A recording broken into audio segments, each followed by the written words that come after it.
Hormuz প্রণালী নামটা শুনলেই বিশ্ব বাণিজ্যের এক ব্যস্ততম জলপথের ছবি ভেসে ওঠে।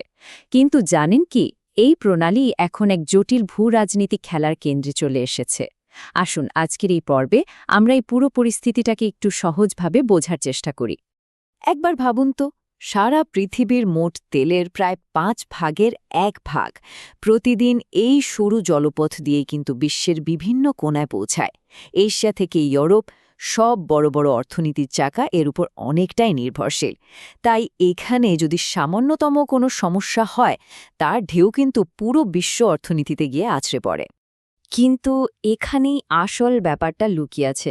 সম্প্রতি যা দেখা যাচ্ছে তা হলো, এই প্রণালীতে জাহাজ চলাচল আটকানো হচ্ছে, কিন্তু মজার ব্যাপার হলো কিছু জাহাজকে আবার ঠিকই নিরাপদে চলেও যেতে দেওয়া হচ্ছে। তাহলে প্রশ্নটা হলো, ঠিক কি ঘটছে ওখানে?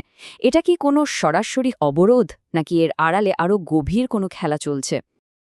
আজকের এই বিশ্লেষণে আমরা ঠিক এই প্রশ্নগুলোরই উত্তর খুঁজব। আমরা প্রথমে হরমুজের একটা অদ্ভুত ঘটনা দেখব, তারপর ইরানের হাইব্রিড বা মিশ্র যুদ্ধের কৌশল নিয়ে আলোচনা করব। এরপর দেখব কিভাবে আইন আর অর্থনীতিকে অস্ত্র হিসেবে ব্যবহার করা হচ্ছে, প্রক্সিদের ভূমিকাটাই বা কী, এবং সবশেষে এই নতুন বৈশ্বিক অচলাবস্থার ভবিষ্যৎ কী হতে পারে।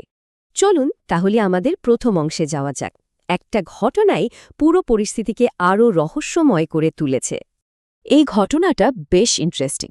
দেখুন, একদিকে যখন অন্য জাহাজগুলোকে হয়রানির শিকার হতে হচ্ছে, তখন করাচি নামের একটা পাকিস্তানি তেল ট্যাঙ্কার নিজের অবস্থান সগর্ভে ঘোষণা দিয়ে দিব্যি নিরাপদে বেরিয়ে গেল।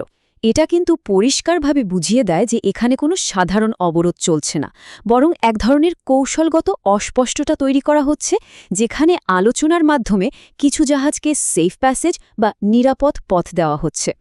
আর এখানেই ইরানের কৌশলের প্রথম ঝলকটা দেখা যায়। তাহলে ইরানের এই কৌশলের মূল ভিত্তিটা আসলে কি? একে বলা হয় হাইব্রিড ওয়ারফেয়ার বা মিশ্র যুদ্ধনীতি।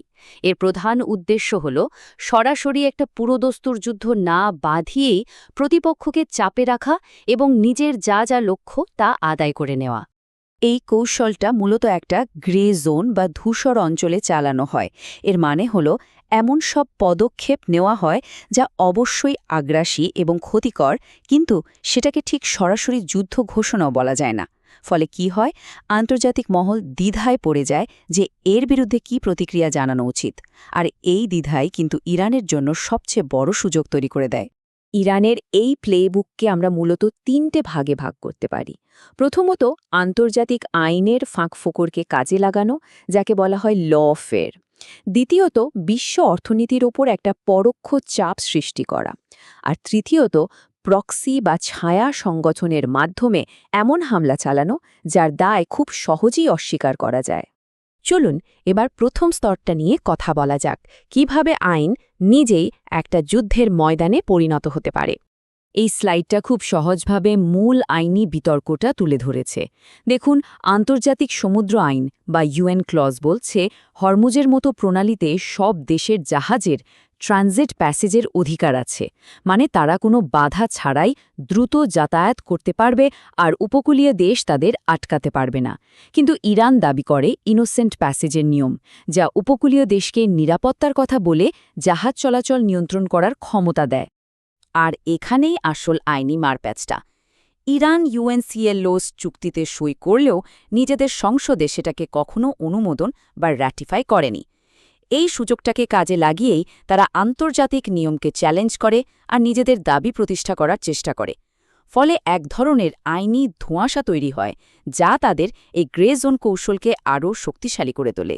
এবার দেখা যাক দ্বিতীয় স্তরটা, যেখানে অর্থনীতিকে ব্যবহার করে পুরো বিশ্বের উপর চাপ তৈরি করা হয়। তেহরান বিশ্ববিদ্যালয়ের অধ্যাপক ফোয়াদ ইজাদির এই কথাটা ইরানের মনোভাব একেবারে স্পষ্ট করে দেয়। তাদের বার্তাটা খুব সহজ: যদি নিষেধাজ্ঞার কারণে আমাদের অর্থনীতি ক্ষতিগ্রস্ত হয়, তাহলে সেই ক্ষতির ভাগিদার কিন্তু অন্যদেরও হতে হবে। আর এই লক্ষ্য অর্জনের জন্য ইরান বেশ কয়েকটা অর্থনৈতিক অস্ত্র ব্যবহার করছে। যেমন প্রণালী দিয়ে যাওয়া প্রতিটি জাহাজের ওপর ট্যাক্স বসানোর প্রস্তাব, এমনকি তেলের বাণিজ্য ডলারের বদলে চীনা ইউয়ানে করার মতো বড় ভূ রাজনৈতিক পদক্ষেপও রয়েছে। তবে সবচেয়ে কার্যকর কৌশল হল ছোটখাটো হয়রানি করে এমন একটা পরিস্থিতি তৈরি করা যাতে জাহাজের বীমা আর পরিবহনের খরচ অনেক বেড়ে যায়। এতে প্রণালী পুরোপুরি বন্ধ না করেও বিশ্ব অর্থনীতিকে ঠিকই আঘাত করা সম্ভব। তবে এই কৌশলের একটা উল্টো দিকও কিন্তু আছে। হরমুজ প্রণালীতে বাধা সৃষ্টির কারণে উপসাগরীয় দেশগুলোর যে বিপুল অর্থনৈতিক ক্ষতি হচ্ছে, আন্তর্জাতিক আইন অনুযায়ী তার জন্য ইরানকে শত শত বিলিয়ন ডলার ক্ষতিপূরণও দিতে হতে পারে। সুতরাং অর্থনৈতিক চাপের এই খেলাটা ইরানের জন্য বেশ ঝুঁকিপূর্ণ।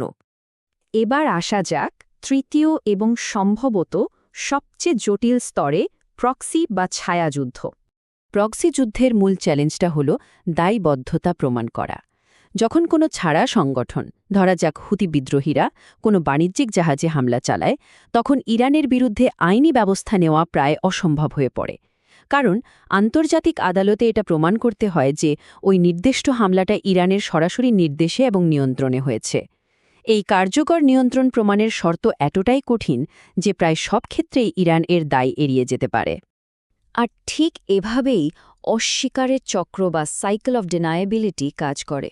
প্রক্সিরা হামলা চালায়, ইরান সে হামলার দায় অস্বীকার করে, আর প্রমাণের অভাবে আন্তর্জাতিক সম্প্রদায় কোনো একজোট হয়ে পদক্ষেপ নিতে পারে না। ফলে ইরান কিন্তু পরোক্ষভাবে তার ভূরাজনৈতিক উদ্দেশ্য হাসিল করে চলে। এই তিনটি স্তরের কৌশল মিলে এমন এক নতুন ধরনের বৈশ্বিক অচলাবস্থা তৈরি করেছে যা চিরাচরিত সামরিক বা কূটনৈতিক উপায় মোকাবেলা করার প্রায় অসম্ভব। এই ব্যাপারটা খুব সুন্দরভাবে পুরো বিষয়টাকে ব্যাখ্যা করে। ইরানকে কিন্তু প্রণালী পুরোপুরি বন্ধ করতে হয় না। তারা একটা স্লাইডিং স্কেল বা বিভিন্ন মাত্রার প্রতিবন্ধকতা ব্যবহার করে, কখনো জাহাজের জিপিএস জ্যাম করে দেওয়া, কখনো বা ড্রোন দিয়ে নজরদারি করে ভয় দেখানো। এই ছোট ছোট পদক্ষেপগুলো কিন্তু যুদ্ধের পর্যায়ে পড়ে না, কিন্তু বিশ্ব বাণিজ্যে ঠিকই বড় ধরনের অর্থনৈতিক প্রভাব ফেলে। আর এই পরিস্থিতি মোকাবেলায় কূটনীতিক চেষ্টাগুলো ব্যর্থ হচ্ছে। জাতিসংঘের নিরাপত্তা পরিষদে বড় শক্তিগুলোর মধ্যে মতবিরোধের কারণে কোনো সিদ্ধান্তই নেওয়া যাচ্ছে না। চীনের মতো দেশগুলো স্থিতিশীলতা চাইলেও সরাসরি কোনো পক্ষের ওপর চাপ সৃষ্টি করতে রাজি নয়। আর যে আন্তর্জাতিক সামুদ্রিক সংস্থাগুলো আছে, তাদের নিয়ম কার্যকর করার মতো কোনো ক্ষমতাই নেই। সব শেষে এই পুরো বিশ্লেষণটা আমাদের একটা বড় প্রশ্নের সামনে দাঁড় করায়। হরমুজের এই ছায়াযুদ্ধ কিন্তু শুধু ইরান বা মধ্যপ্রাচ্যের বিষয় নয়, এটা একটা বড় সংকেত। যদি আন্তর্জাতিক আইনকে এভাবে নিজেদের স্বার্থে ব্যবহার করা যায় আর প্রক্সিদের মাধ্যমে দায়বদ্ধতা ঝাপসা করে দেওয়া সম্ভব হয়, তাহলে আমাদের বৈশ্বিক বাণিজ্য আর সাপ্লাই চেনের নিরাপত্তা ঠিক কিসের ওপর নির্ভর করবে? এটাই হয়তো এই মুহূর্তের সবচেয়ে বড় ভূরাজনৈতিক প্রশ্ন।